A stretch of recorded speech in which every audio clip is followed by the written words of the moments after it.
दोस्तों, आखिर क्यों बुढ़ापे में अपनी औलाद साथ छोड़ देती है? इसके लिए मैं आपको आज एक गिद्ध की कहानी बताने वाला हूँ। आज का वीडियो बिना स्किप किए सबको देखना चाहिए, क्योंकि बुढ़ापा तो एक दिन सभी पर आएगा। जो आज बालक है वो कल युवा बनेगा, परसों जवान होगा और आगे फिर बुढ़ापा स्वीकार करना ही पड़ेगा, चाहे कुछ भी कर लो। इसमें किसी की नहीं सुनी जाएगी। ऐसा नहीं है कि कोई व्यक्ति अधिक धनवान है तो वो कुछ रिश्वत दे देगा और बुढ़ापा उस पर असर नहीं करेगा। ऐसा नहीं है कि कोई बहुत बड़ा है, बहुत लोग उससे डरते हैं तो बुढ़ापा भी उसके डर से उसके पास नहीं जाएगा।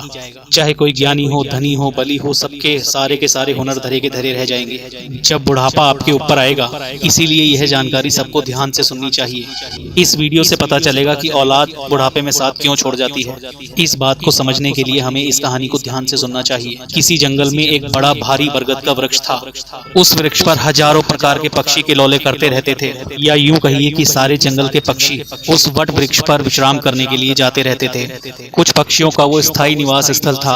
उस वृक्ष पर बैठकर पक्षी अपार आनंद की अनुभूति प्राप्त करते थे। कहते हैं कि हम जब किसी स्थान पर या किसी व्यक्ति के साथ बहुत लंबे समय तक रहते हैं तो हमें उससे मोह हो जाता है। इसी तरह उस वृक्ष पर रहने वाले सभी पक्षियों को उस वृक्ष से मोह हो गया था। एक दिन की बात है, जंगल सूख गया। कई वर्षों से पानी नहीं बरसा। जंगल के वृक्ष सूख सूख कर मुरझाने लगे। वो वृक्ष भी पानी ना पड़ने के कारण सूखने लगा।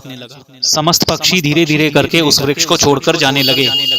जब वृक्ष पूरी तरह से सूख गया, उसके पत्ते डालियां टूटकर नीचे गिरने लगे, तो उस वृक्ष पर रहने वाले सारे पक्षी उस वृक्ष को छोड़कर किसी दूसरे स्थान पर चले गए। केवल एक बूढ़ा गिद्ध उस वृक्ष पर अकेला बैठा रह गया। उसने देखा कि उस वृक्ष पर रहने वाले सारे पक्षी वहां से एक एक करके जा चुके हैं।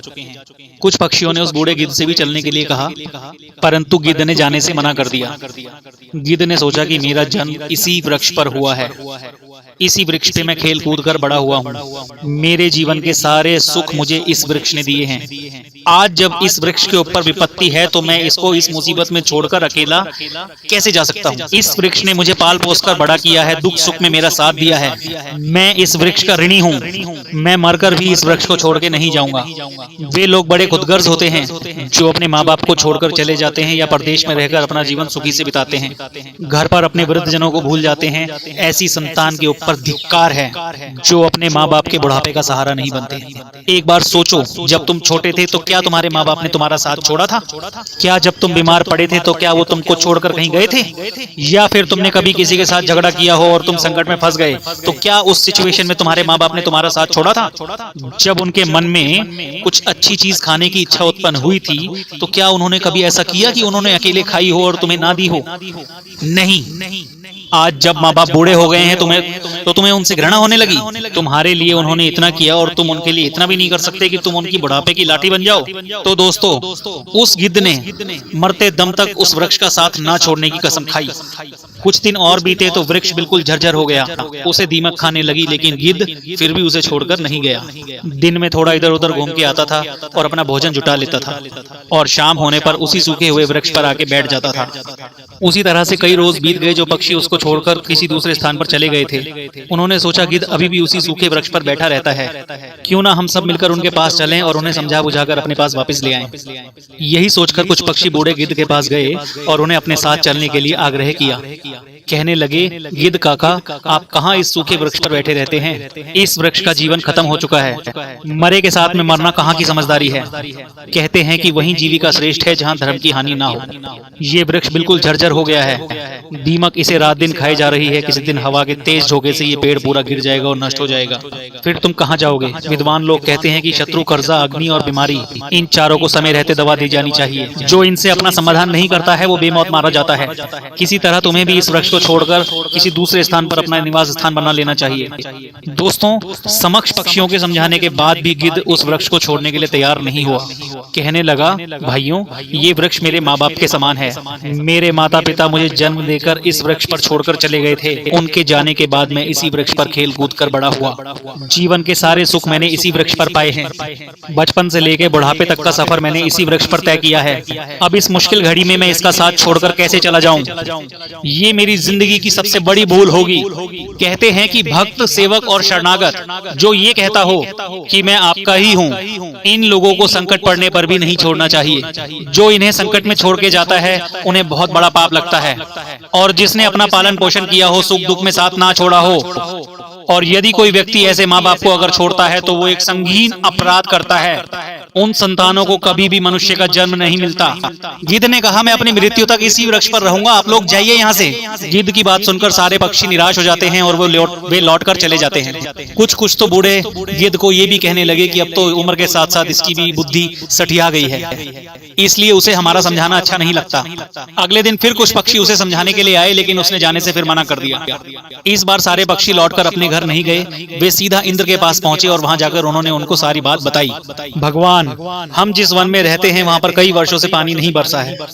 पूरा जंगल पानी से सूख चुका है, पेड़ पौधे सब कुछ सूख चुका है। जंगल के सभी जीव जंतु अपना उस स्थान को छोड़कर सब इधर उधर कहीं ना कहीं चले गए हैं। पर दुख की बात यह है कि जिस वन में हम लोग रहते थे, उस जंगल में एक बरगद पर एक बूढ़ा गिद्ध है। हम लोग तो चले आए, लेकिन वो गिद्ध उस वृक्ष को छोड़कर कहीं नहीं जाना चाहता। वृक्ष सूखकर झरझर हो चुका है, वो कभी भी गिर सकता है। हम लोग उनको समझाने गए थे, लेकिन वो फिर भी उस वृक्ष को छोड़ने के लिए तैयार नहीं हुए। वो कह रहे थे कि मरते दम तक मैं इस वृक्ष का साथ नहीं छोड़ूंगा। इसीलिए हे भगवान, आप स्वयं चलकर उन्हें समझा दीजिए, शायद वो आपका कहना मान जाएं। दोस्तों, पक्षियों के निवेदन पर इंद्र देवता ने उनका निवेदन स्वीकार कर लिया और इंद्रदेव उन पक्षियों के साथ उस वन में जाकर उस बूढ़े गिद्ध को समझाने लगते हैं। गिद्धराज, मैं देवराज इंद्र तुम्हें समझाने आया हूँ। इस पेड़ की हालत खराब हो चुकी है, ये कभी भी टूटकर गिर सकता है। इस पर छाया के लिए एक भी सूखा पत्ता नहीं बचा है और आप भी बहुत बूढ़े हो चुके हो। किसी दिन ये वृक्ष गिर गया तो आपकी मृत्यु हो सकती है। इसीलिए इस वृक्ष को छोड़कर किसी सुरक्षित स्थान पर चले जाएं। दोस्तों, इंद्र की बात सुनकर बूढ़ा गिद्ध कहने लगा, हे भगवान, जब मेरा जन्म हुआ था तो मेरे माता पिता मुझे इस वृक्ष के ऊपर छोड़कर स्वर्ग सिधार गए थे। मैं जब छोटा था तो इसी वृक्ष ने मुझे पाल पोसकर बड़ा किया। मैं इसी वृक्ष पर खेला कूदा हूँ, इसी पर रहकर मैंने सारे सुख उठाए हैं और इसी वृक्ष पर रहकर मैं बूढ़ा हो गया हूँ। मेरा पूरा जीवन इसी वृक्ष की छांव में बीता है। आज जब इस वृक्ष पर विपत्ति आ गई तो मैं इसे छोड़कर कैसे चला जाऊं? अक्सर लोग यही कहते हैं कि विपत्ति आने पर करीबी में लोग अपने अपने बंधु का साथ छोड़कर चले जाते हैं। मैं उन मतलबी लोगों की तरह नहीं हूँ। मैं मरते दम तक, आखिरी श्वास तक अपने माता पिता की तरह इस वृक्ष का साथ निभाऊंगा। गिद्ध का एहसास और अतुल्य प्रेम देखकर इंद्र देवता प्रसन्न हो जाते हैं।